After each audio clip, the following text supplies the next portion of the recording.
The following is a production of Fenix Media. The views expressed do not necessarily represent those of the company or its advertisers and may contain language that's unsuitable for younger listeners.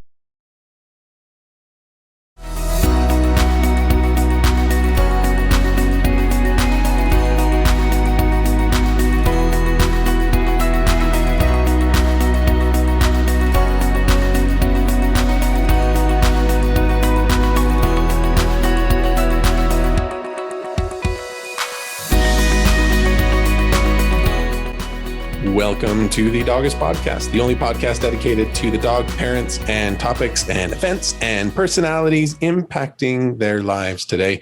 My name is Jasen Arias, co-founder of Forever USA.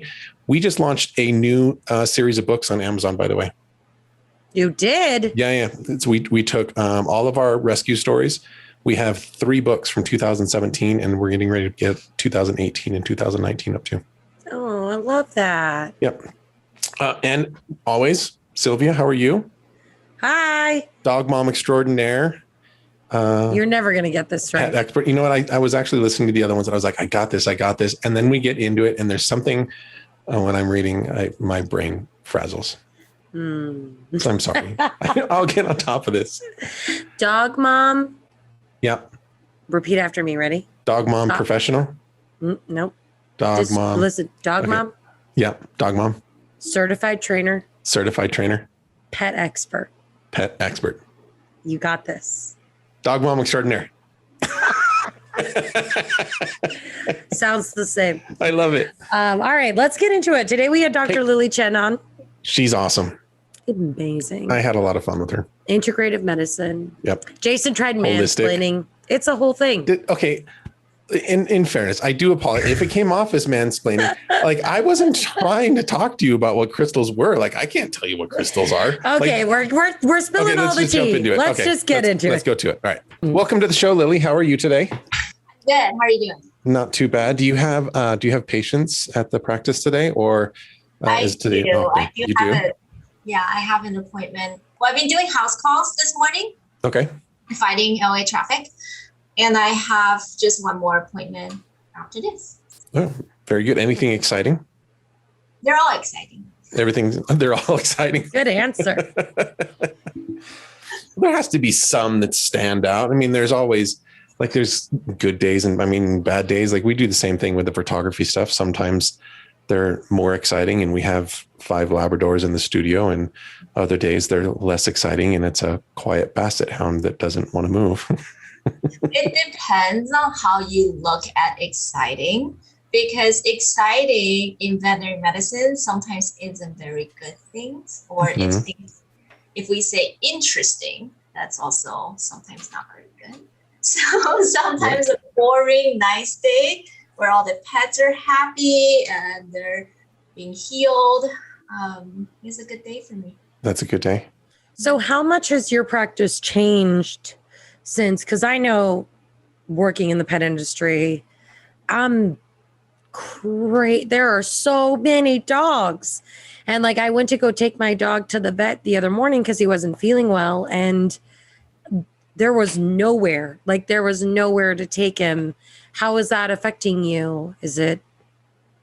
It's definitely affecting me a lot. I mean, my practice at Integrative Pet Wellness Canter, it's a newer practice. So my journey, I think it kind of goes back to I started this practice about, I guess officially about 6 months ago. But I was working in an animal hospital. And when COVID started and what you're describing, it's just nonstop. And I could be seeing 5 patients in the 20-minute slot.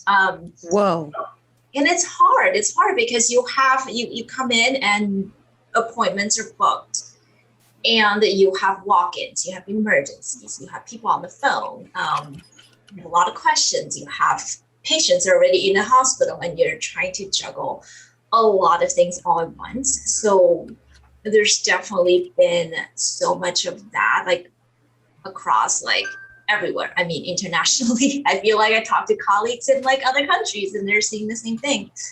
So I mean, part of me creating this is I was doing house calls as my personal practice for more holistic patients. And I also started to get really, really busy in that aspect. So late last year, I had to really make a decision because I felt like I needed more time with my patients. I wanted to create like a more intimate and personal experience. So what you're describing, like that really affected me, I think on both sides of like, pet parents not being able to get their pets in because there's so much going on. But also on the veterinary side of not being able to get everybody in, or being able to get everybody in, but everyone is got like really short time where you can provide the care that maybe you're not, because we're really at the end of the day, there's only so much time. So when I created this process, I really set out to be able to create a better system so we don't have to feel rushed and people can get in and be seen. And hopefully down the road, as we get busier and busier, I can still have a system where I can have that time and space and not having to be. So what does that mean? Like, as far as, so we're using words like integrative and holistic and just a better overall system to improve the experience. What are some of those things? Because I think like as a dog dad, there's certain pain points that we've all experienced going to the vet, which is different 5 years ago versus 5 days ago, and how that all works. But like, kind of catch me up on what is different on what you're doing right now versus what most people might expect at a, let's say, traditional veterinary service. So I am doing integrative, which means that I'm combining holistic medicine into conventional medicine. So I still do conventional medicine, although most people that are coming to me have at least like a holistic interest for their pet. And a holistic focus. I think there are a lot of hospitals that are doing excellent job in providing primary care. But what I'm finding is that there is definitely this group of people that like, I just need a little bit more. I want to talk a lot more about diet and lifestyle, supplements, like all these things that really cannot be addressed very well on the primary setting. So what I have set out to create, and the reason why I think right now I can carve out that space, is I don't see emergencies. For example, if a pet parent calls and a pet is having a true emergency, they get referred. So that does help with the caseload on my end, is to not have like the walk-ins and emergencies, which are the ones that usually throw the schedule off. And my appointments are half hour. For new pet parent, it's an hour, but we also do like a half hour telehealth just to get to know each other, run through the history. So I really know them very well by the time they get here. So let's say like if you're a new pet parent, like you would have already talked with me for half an hour, and I've reviewed all of your records in detail, and I understand your goals and what you want. So by the time you come in, we already have a treatment plan. So it's not you coming in and having to describe what the problems are and what's going on and what we're here to do. So there's that part. And our appointments run completely on time. Like the latest we've run is maybe 10 minutes late if somebody's really late, but we run really on time. Our appointments start on time and they end on time. And I think that's really important for keeping everybody on schedule for the day to flow well. So for me, that's important because I think everybody should be given the same amount of time. I'm not going to take away from this pet to give to give to somebody else. Yeah, because sometimes it happens. Like maybe if a pet doesn't have as many issues, sure, about your next dog is having vomiting and diarrhea, it's like, okay, I'm just going to wrap this up so I can have more time. Exactly. So I'm really trying to change that, and my clients all know like this is your time slot. So if you're running 10 minutes late, you can decide if we're going to reschedule or you're okay with the 20 minutes. Yeah. Okay. I think this is a really good place to take a quick break. And then when we get back, I want to dive in with you a little bit deeper into this idea of holistic medicine for dogs. Me too. I want to know what that word means.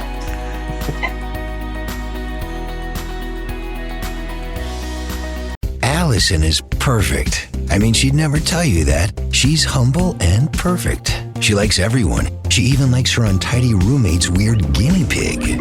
Allison, wait, are you texting and driving? Allison, no. That's the exact opposite of what I was just saying about you. Why, Allison? Why? Texting and driving makes good people look bad. Visit StopTextStopWrecks.org, brought to you by the National Highway Traffic Safety Administration and the Ad Council. I'm Paul George of the Indiana Pacers. When I was 6, my days were spent playing basketball. When I was 6, my dream was to make it to the NBA. When I was 6, my mom had a stroke. So I want you to learn to spot a stroke fast. F-A-S-T. F, face drooping. A, arm weakness. S, speech difficulty. T, time to call 911. I'm Paul George. Spot a stroke fast. Visit strokeassociation.org. Brought to you by the American Stroke Association and the Ad Council. My name is Lola Silvestri, and I'm going to be 95 this year. I was very independent. I fell, and I had to have Meals on Wheels. America, let's do lunch. 1 in 6 seniors faces the threat of hunger, and millions more live in isolation. Drop off a hot meal and say a quick hello. Volunteer for Meals on Wheels by donating your lunch break at americaletsdolunch.org. This message brought to you by Meals on Wheels America and the Ad Council. Dear John, I'm leaving. Uncontrolled high blood pressure is serious, and I can quit whenever I want. Why can't we get back to when you checked on me? I don't want to leave, but remember, when I quit, you quit. Sincerely, your heart. Listen to your heart and don't let it quit on you. High blood pressure can lead to a stroke, heart attack, or death. Get yours to a healthy range today. For help keeping yours at a healthy range, text PRESSURE to 97779. A message from the American Heart Association, the American Stroke Association, and the Ad Council. WWE superstar Alberto Del Rio. Take 1. Behold the angry giant. Try it again, Alberto. Behold the angry giant. Perfect. Good luck tonight. Behold the angry giant. Yay! Read me another one, Dad. This is WWE superstar Alberto Del Rio. It only takes a moment to make a moment. Take time to be a dad today. Visit fatherhood.gov, brought to you by the U.S. Department of Health and Human Services and the Ad Council. It may be hard to believe, but people just like you are already saving money. FeedThePig.org makes it easy. Their simple savings plan teaches you how to start saving without going overboard, so you don't need to sell all your belongings and live in a commune. These dungarees belong to all of us now, Tom. You don't need to get a second job as a stuntman. We need a new stuntman! You just need FeedThePig.org. Don't get left behind. Get tips and tools at FeedThePig.org. Brought to you by the American Institute of CPAs and the Ad Council. You're listening to Fenix Media. Listen live and explore more great shows at phoenixmedia.us.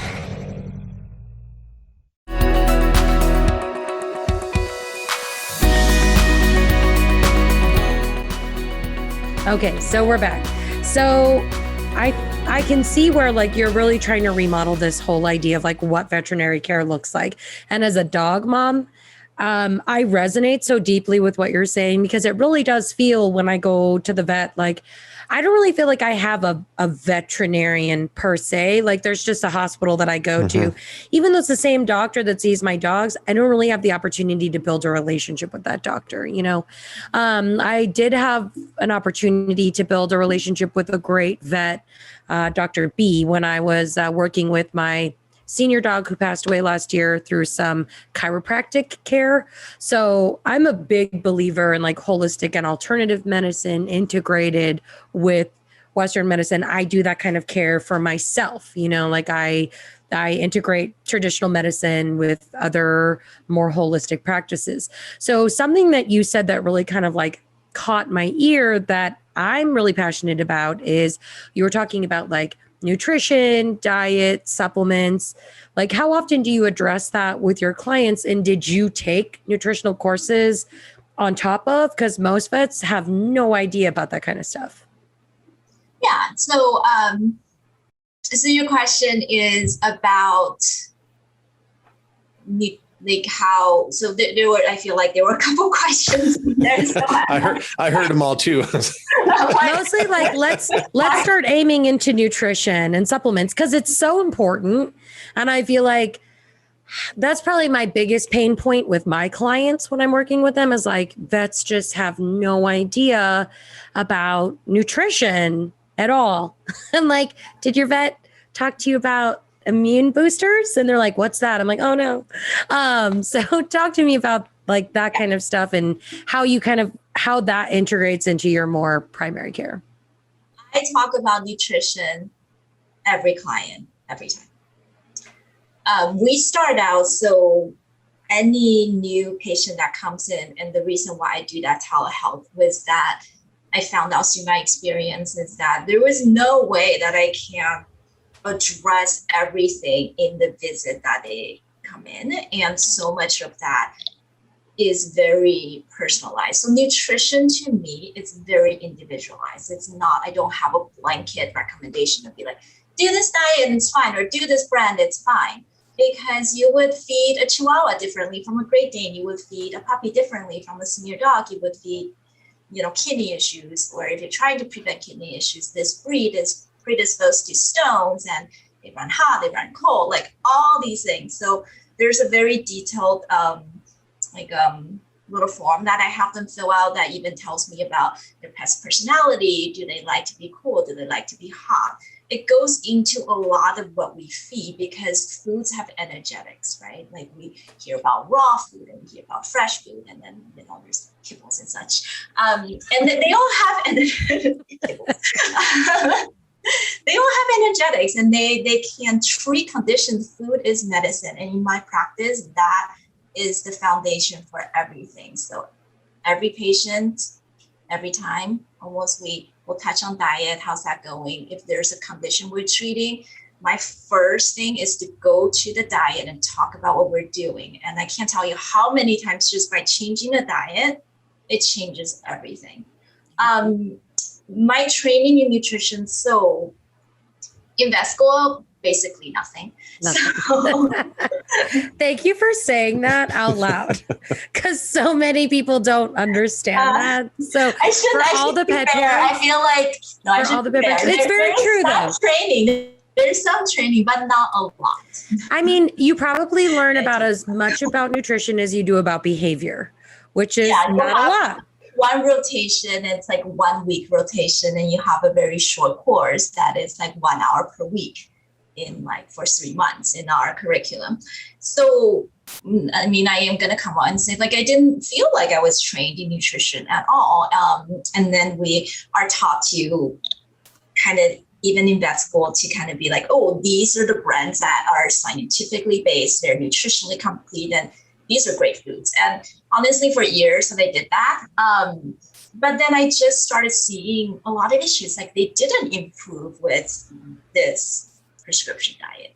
Like what else, And I also didn't see the reason why I got into holistic medicine is a lot of chronic diseases. It's not just about giving medicine after medicine. It's about trying to change the body so it can heal itself. And then food becomes like such an important part of it. So I did have additional training. I went to Chi University. It's a very one of the biggest kind of like holistic veterinary education center, and they're based in Florida, and they have a great like food therapy course. But even throughout my training as more in like the holistic modalities, almost every subject that I study, if I'm studying oncology, like cancer, or I'm studying dermatology or how to treat that holistically, there's always something about nutrition. So I think that is the foundation for everything. And most of that, or all of that, was learned after vet school. I think that's been one of the biggest mental shifts for me, even since starting this podcast, is the impact that, I mean, I know it seems obvious that food would have that big of an impact on our pets' lives, but the average community just doesn't put enough of an emphasis on it. I mean, we're just hit in the face every single day with kibble, kibble, kibble, kibble, kibble, kibble. In fact, it's the chewy stuff that is like the bad stuff that we think of. What's that? Like the kibbles and bits, right? That's the bad stuff. So this whole world of holistic and fresh foods and raw foods, it doesn't seem accessible enough I guess it's gone a very similar route as the way fast food has gone, to where fast food is just so easy and restaurants are so easy. And what you have to invest into and understand and learn about eating healthy at home for yourself is very similar as it is with our pets and dogs. Yeah, it really is. And a lot of it really comes down to, I think when we buy a bag of kibbles, we're really buying convenience, Sure. But I also think that there is a trend, I think, as we have more access to information. I think pet parents are also getting much more educated, so they start to ask questions. And I think it's a really good direction. And then a lot of us are starting to be able to talk about it more with how so much criticism, might I say. It is a very controversial topic sometimes, but I believe it wholeheartedly because I see it. I see the difference. But I know that a lot of us in this space, we're all kind of fighting towards the same goal, is to bring that more forefront in front of parents, and they see the changes, and hopefully, one by one, that will be able to change how we see feeding. Is there a subscription company out there yet? Either we need to run with the idea or somebody else is going to have taken it already. But like the way that there is like Purple Carrot, is there anything like that for dogs? A subscription as in like dog food shows up, like Money. Absolutely. Farmer's Dog, etc. Are you talking about like cook it yourself at home subscription? Yeah. No, that doesn't exist. It should though. Take it back. We're going to edit that right out. Just kidding. No, but I think also too, what's been really interesting to see kind of shifting in the pet industry and in clients' minds and in humans' minds, pet parents, is this idea of like, there are now investments being made into studies. Like there's that great study out of Purdue University about adding greens into your dog's diet and like the 90% reduction in cancer appearance just from like a simple, just some greens. So what I think is so great is like those studies are happening. We're starting to get science to back the things that like we know are true, but aren't really mainstream. I think food as medicine, even for humans, isn't very mainstream. I go to my gastroenterologist and I'm like, oh, I'm trying to avoid these foods because they're really inflammatory and not great. And she's like, if you feel like that works for you, I'm like, this is science. I don't understand. It's very strange that I feel like the two worlds are so separate, between like traditional medicine and what is considered like holistic, which I think is just like, or natural medicine, if you will. I don't understand why they're not being married more. I don't understand why they aren't working together. What's your experience like as a veterinarian, like having transitioned now? Like, what are your colleagues who are still like full on traditional medicine? Like, what's that like? What are those conversations like? No, for sure. Like it's part of what you said, right? We're trained to really want evidence-based medicine. So the problem with holistic medicine has always been that there's not enough research.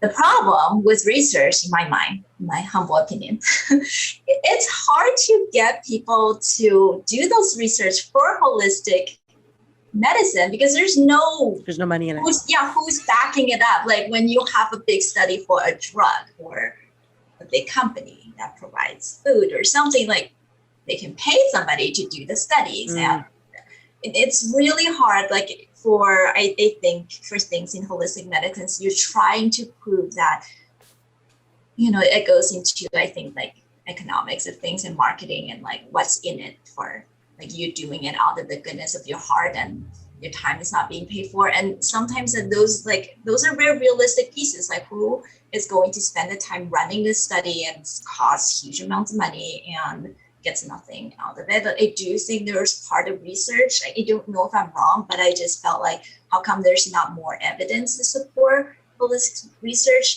There's more and more of it now. I think, like, let's say acupuncture, for example, I think just short, like maybe like 20 years ago, people think it's magical hocus pocus. Yeah, like and then I think it kind of like doubles down, because then you get people that they're going to go off and do their own research and do their own things, but maybe they're a little quirky, should we say? And then it like makes it difficult to trust them. You know what I'm saying? Like we see all these experts, whether they're on TikTok or whether they're on Facebook or Instagram, and they're self-proclaimed experts, and they're coming out like you should do this. And even though it might be the right idea, not being scientifically backed, they're coming in with untrustable content and resources. And it almost works against the whole system, if that makes sense. Yeah, absolutely. I do think that then there's like a whole set of like, there's things that are just out there that really is truly out there. It's way out there. Okay, that's a good place. We're going to take a quick break. We'll be right back. I'm so glad you brought up acupuncture. More on that right after this break.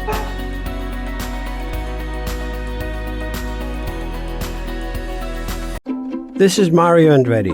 You know me as a race car driver, but I'm also a Meals on Wheels volunteer. I've raced against the sport's biggest personalities, but I've never met more vibrant, amazing people than the seniors served by Meals on Wheels. You can make a difference by dropping off a hot meal and saying a quick hello. So, America, let's do lunch. Volunteer your lunch break at americaletsdolunch.org. This message brought to you by Meals on Wheels America and the Ad Council.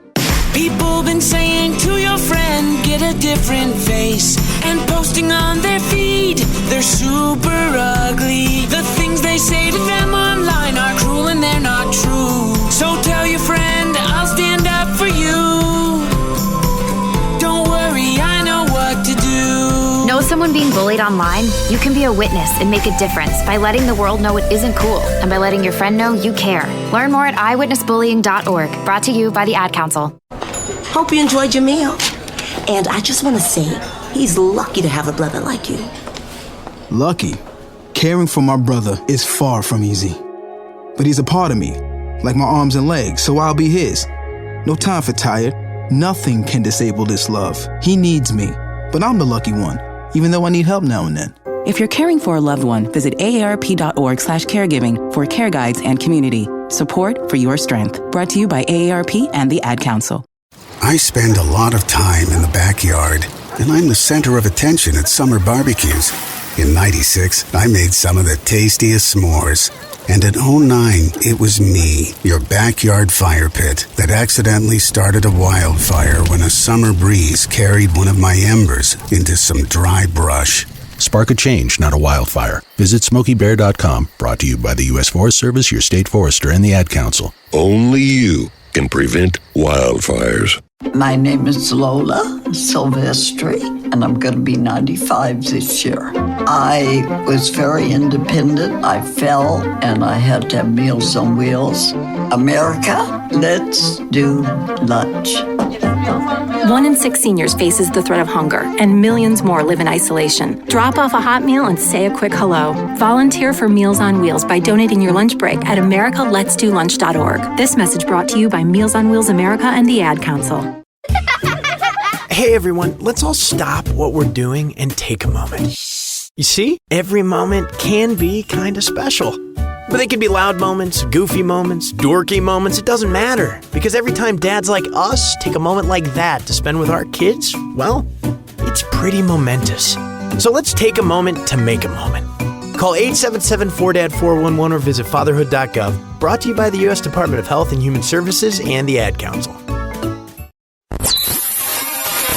You're listening to Fenix Media. Listen live and explore more great shows at fenixmedia.us.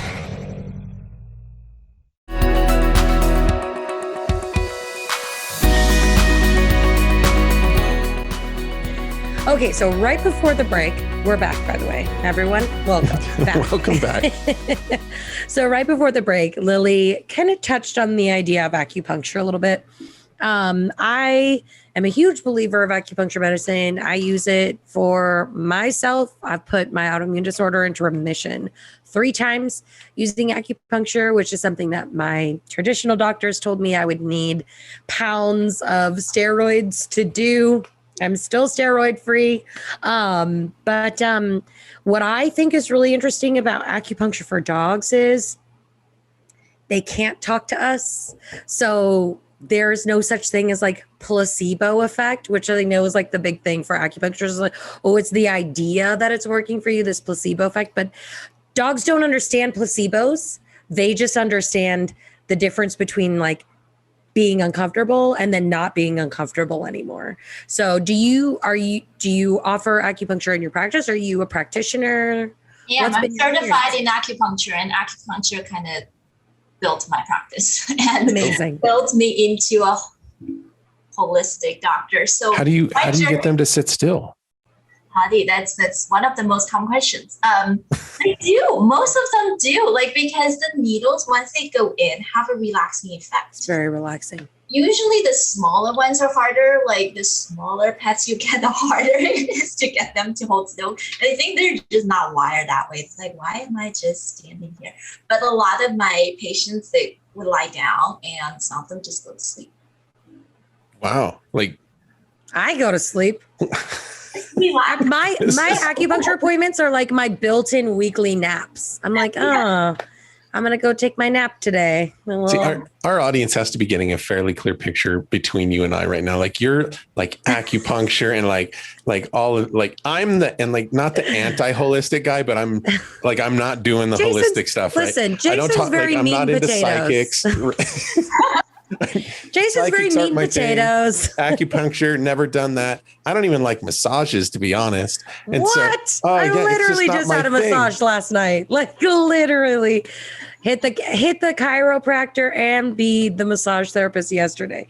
So this is just fascinating to me. And I love that this is out there. I love that this is something for our pets, but my mind is just like, there is like, I can see Max. So Max would like totally kick back on his back and he would let you acupuncture him all day long. But Lucy is just an insane tornado right now that I can't imagine taking her in and having that like a bunch of needles put into her body. Yeah. Like she's so we should step back. I mean, I practice acupuncture for I want to say almost 8 years. There's only been one dog that I cannot do acupuncture for. One dog. How many patients is that, do you think, like in 8 years? Oh, I have no idea. Thousands of dogs? Thousands? I don't know, because usually I don't think it's thousands, because it's usually the same pet that I acupuncture for a really long time, rather than like a lot of pets. Like I don't get. I'm gonna come see you, Lily. I'm gonna bring you my babies. Yeah, that'd be great. But I wanted to just challenge Jasen a little bit, please, because I will tell you my own journey. Is I was not a non-believer at first. I'm practicing in like specialty in emergency and like busy primary care, and I was doctoring. It's going great, and then the thing is, then I started getting like a few years in, like the patients that I really bonded and fell in love with, like as they get older, they start to have arthritis and cancer. And all I had was drugs to give them.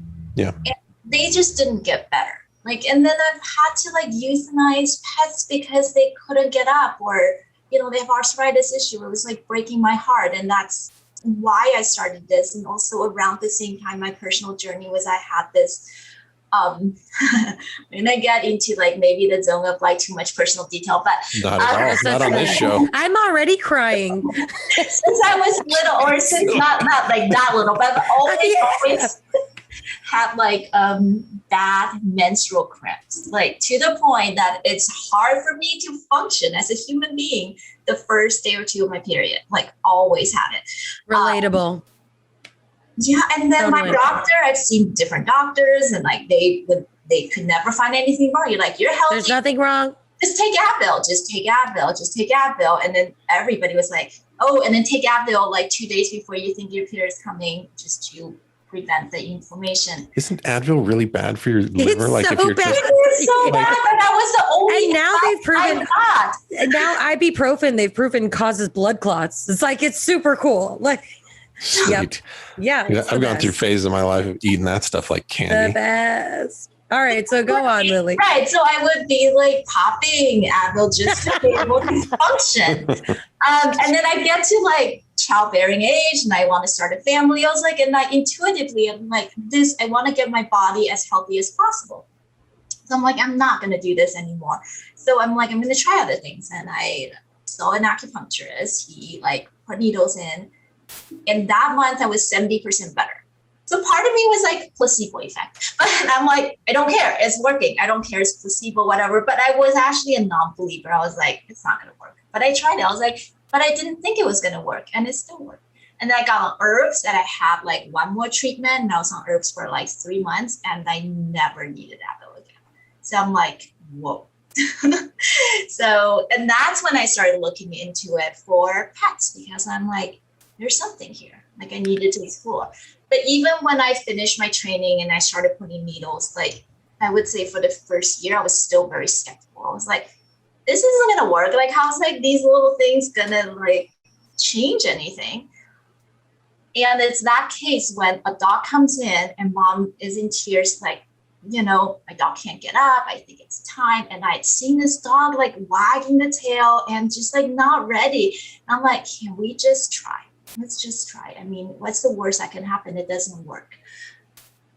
And right after the session, the dog got up and like kind of like danced out of the clinic. And then I treated that dog for like 2 or 3 years more after that. And wow. That changed my world. I'm like, you know what? Like you said, like Sylvia, that there's no like placebo effect. So Dogs don't understand it. Good enough to like get up when it hasn't been getting up. I'm like, there's something here. And now there's like a ton of research out there explaining why acupuncture works. There is scientific evidence. I do truly believe that it still doesn't explain everything. I think there are things about things like acupuncture that even like the chi and stuff, that stuff that we just don't understand. I mean, here's the thing about acupuncture that I think is so crazy, not to exhaust this topic, but like it's been around for so long. Like it is such an ancient practice. And the fact that like we're still picking it up today, come on, you know? I mean, I should probably put some kind of divider in my thoughts on all of this because I can understand the impact that acupuncture does make. Like there's something in my brain that's like, okay, that makes sense.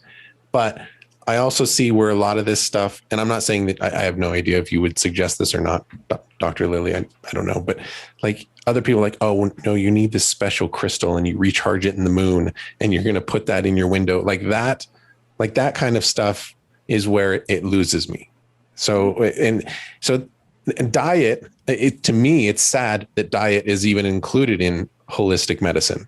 Like to me, that's just true. Like you're eating like crap and you need to eat better and we need to teach people how to eat better. And that's just common sense.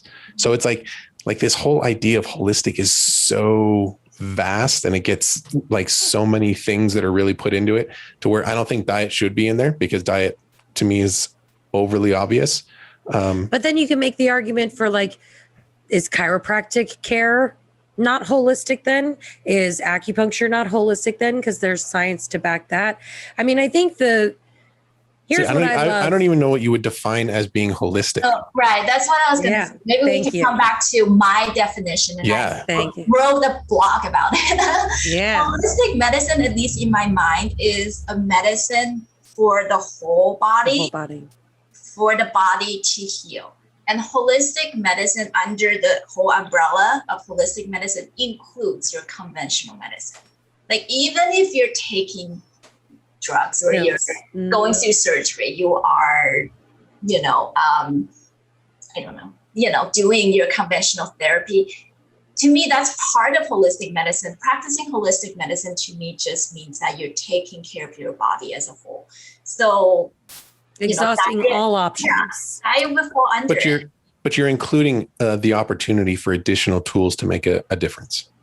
Because you are taking into account like what else can help this body heal. So for you, and I think that it's different for everybody. So let's say a person, for example, like crystals, because I think there is a huge part, and this is also scientifically proven, is that there is an emotional and physical connection, right? So people need to be emotionally well to be physically healthy. So for somebody like, maybe like for myself, like having crystals makes me happy. And that is going to make my body healthier because I feel like I'm balanced in that way. I do think there's like some science I can go into about crystals, but I'm not going to. No. And if you can, I would love to hear. You can with me. Yeah, but I think it's dangerous. Like sometimes, okay, not dangerous. I went and I walked through. So my wife is totally on board with you guys. Like she should, if she was sitting here, she'd be like all in, and this conversation would just be moving right along, no problems. But like we went to a store and there was all of these different crystals, and it was like you could get this rock and it would help you with this, and you would have this rock and it would help you with that.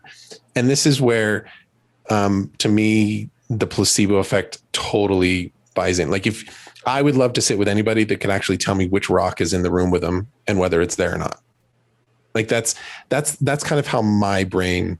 But do you works. think the placebo effect is not real? Like it doesn't generate real changes in your body? So the placebo effect, I think, is incredibly valuable. Like so as long as it generates a placebo effect, who cares if the placebo effect it's helping?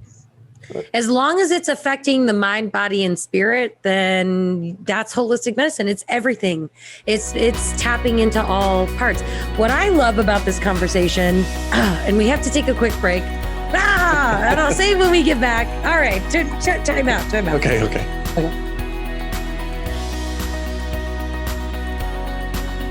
Most of my family, they never graduated high school, so I'm trying to break that barrier. My daughter, Brooklyn, was also a motivation for me to go back to school. Every day after work, went straight to school, and it paid off. At age 26, Kareem finished his high school diploma. I could not have done it alone. I see the future is really bright for me. No one gets a diploma alone. If you're thinking of finishing your high school diploma, you have help. Find free adult education classes near you at finishyourdiploma.org. Brought to you by the Dollar General Literacy Foundation and the Ad Council. So I'm a cat, and I just moved in with this new human, and she's got this little toy she's always playing with, all day long. Tap, tap, tap, tap, bloop, bloop. She can't put it down. There it is. Oh, and get this. She even talks to it. Last week, she asked it for Chinese, and guess what? Egg rolls showed up. Like magic. Humans have cool toys. A person is the best thing to happen to a shelter pet. Be that person. Adopt. Brought to you by the Ad Council and the ShelterPetProject.org. What if I told you that a tornado was going to happen tomorrow, right where you live? That it would touch down at exactly 3:17 p.m. and I told you the exact path it would take. You would, of course, prepare. You would talk with your loved ones, and you'd make a plan today. It's true, I can't tell you a tornado will strike tomorrow, but shouldn't you have a plan anyway? Go to ready.gov/communicate and make your emergency plan today. Don't wait. Communicate. Brought to you by FEMA and the Ad Council. Allison is perfect. I mean, she'd never tell you that. She's humble and perfect. She likes everyone. She even likes her untidy roommate's weird guinea pig. Allison, wait, are you texting and driving? Allison, no. That's the exact opposite of what I was just saying about you. Why, Allison? Why? Texting and driving makes good people look bad. Visit StopTextStopRex.org. Brought to you by the National Highway Traffic Safety Administration and the Ad Council. I'm Paul George of the Indiana Pacers. When I was 6, my days were spent playing basketball. When I was 6, my dream was to make it to the NBA. When I was 6, my mom had a stroke. So I want you to learn to spot a stroke fast. F-A-S-T. F, face drooping. A, arm weakness. S, speech difficulty. T, time to call 911. I'm Paul George. Spot a stroke fast. Visit strokeassociation.org. Brought to you by the American Stroke Association and the Ad Council. My name is Lola Silvestri, and I'm going to be 95 this year. I was very independent. I fell, and I had to have Meals on Wheels. America, let's do lunch. 1 in 6 seniors faces the threat of hunger, and millions more live in isolation. Drop off a hot meal and say a quick hello. Volunteer for Meals on Wheels by donating your lunch break at americaletsdolunch.org. This message brought to you by Meals on Wheels America and the Ad Council. You're listening to Fenix Media. Listen live and explore more great shows at fenixmedia.us.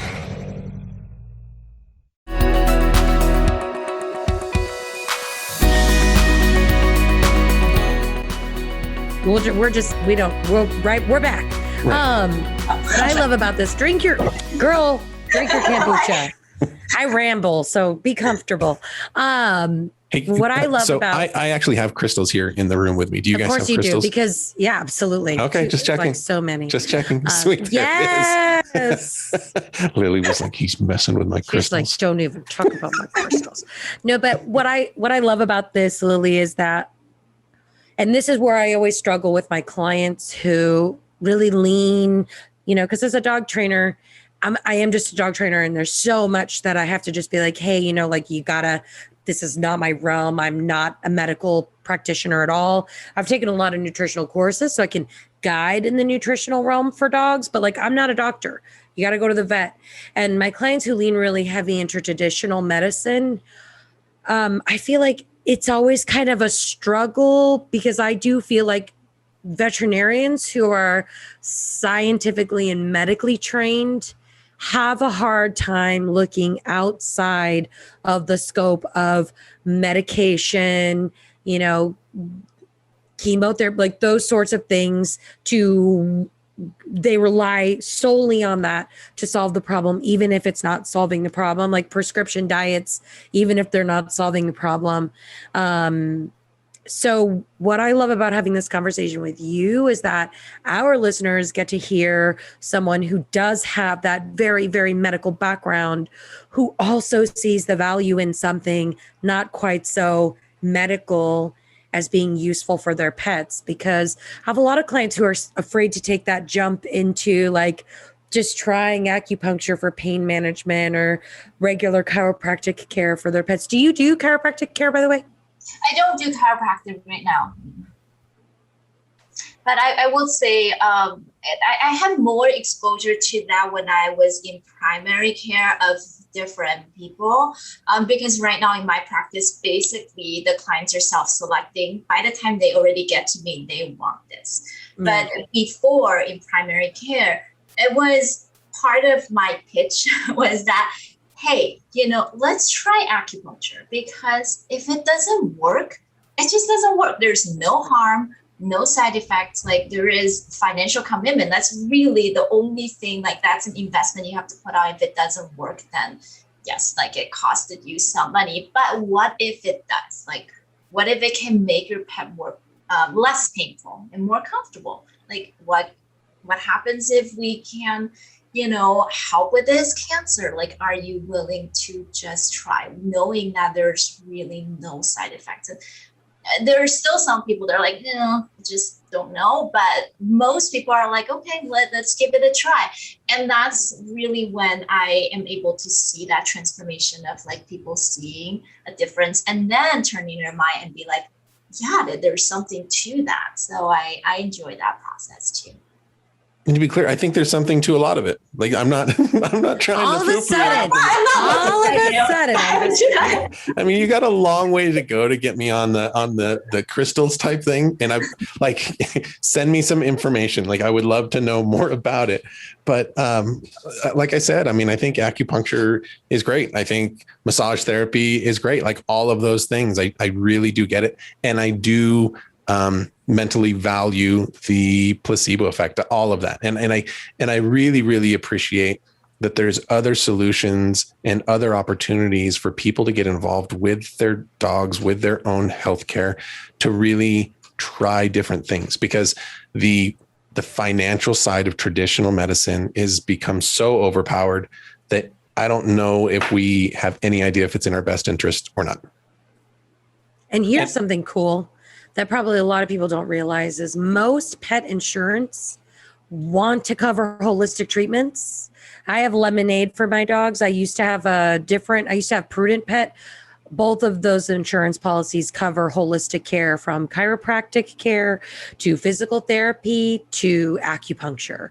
So it's an add-on. Sure, it's not like considered primary care, but you can get it covered, I think, because the science is there. Like, the science is there. It does work. There are solutions. So just the science is there for crystals too somewhere. I'll find it. Don't worry, Jasen. Can't wait. Expect all the articles. I'm waiting. We're about to find out how many listeners that we actually have on this show when we just get bombed with all of this. Yeah, because of Jason's mansplaining about crystals. Whatever, I'm not Jasen. mansplaining anything. Oh my goodness. Well, Dr. Lily Chen, thank you. Oh, is it so really much over for coming already? on. It's so over already. I know it went fast. I will say too, though, like, just knowing what you're doing, I totally get why you want to have more time for your patients in your practice. Like, this is stuff that you want to talk to people about and create that relationship and see that change. So I hope I want more vets to do it. When are you going to go over, Sylvia? When are you going to go visit Miss Lily? When can I come see you? When's your availability? Where are you, by the way? Where are you located? So I'm near Palos Verdes. Okay. I'm coming. I'm getting in the car right now. I'm just kidding. All right. So, because I know you've listened to at least one episode, so you do know that we end our show in a very special way. In a way only Jasen could. Jasen? I've got a summer. Yeah, I'm set up with a summer joke as we're getting into summer. You ready? What is a... All right. Okay. Wait, what? No, hold on.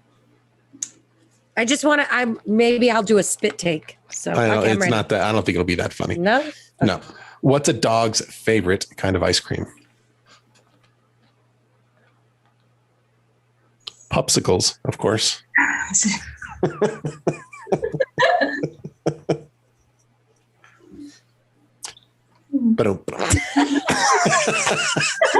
Her face.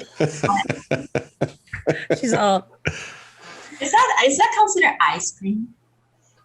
I don't. Okay, technicalities. Ice cream? She's like, I'm gonna poke holes. See, you I came for love the this crystals scientific and your mind. jokes are going down. Yes, girl power. That was me high fiving you, by the way. Yes, yeah. All right. Sorry, Jasen. It's all right. We're done. Thanks so much for coming on the show, Lily. Thank you so much. This was so lovely. We'd love to. Yeah, we'd love to have you back on and maybe hit we were very broad and we kind of got into acupuncture, but I would love to kind of get focused on specific topics. That would be really cool. Yeah, that'd be really cool. Our resident veterinarian, Dr. Lily Chen. Love it. Back with another whammy. I can hear it already. All right. Anyways, thank you so much for joining us today, and we'll see you soon. Awesome. Let's take a quick moment and say thank you so much to Dr. Lily Chen. I learned a lot. Taking time out of her super busy day. Yeah, very cool. And I can't wait for you to go visit and give us a quick little tour and tell us what it's like there. I'm very much going to do that. Yes. Hunter could definitely use some acupuncture. As always, anything that we talked about today, like products and websites, will be listed in the show notes over on our YouTube, on our website. And make sure you go over and subscribe to the podcast on iTunes and on YouTube and all of that kind of stuff. Everywhere.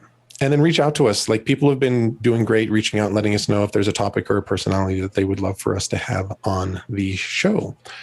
So until next time. Or if there's somebody that like you want us to have back, because you're like, I did not get enough information. Yeah. Let us know so we can have that. Lily will be one of those. And let me know. Sure. Was I mansplaining crystals? I want to know. Tell Jasen. Yeah. Drop your opinions in the comments on our gram. Send them over. Or just DM him angry DMs. You can do that too. Don't do that. I can't wait until we start getting It's at Jasen with an E. Oh. Anyways. Jasen. We'll see you guys. Yeah. Awesome. Okay. Bye, guys. Bye until next week.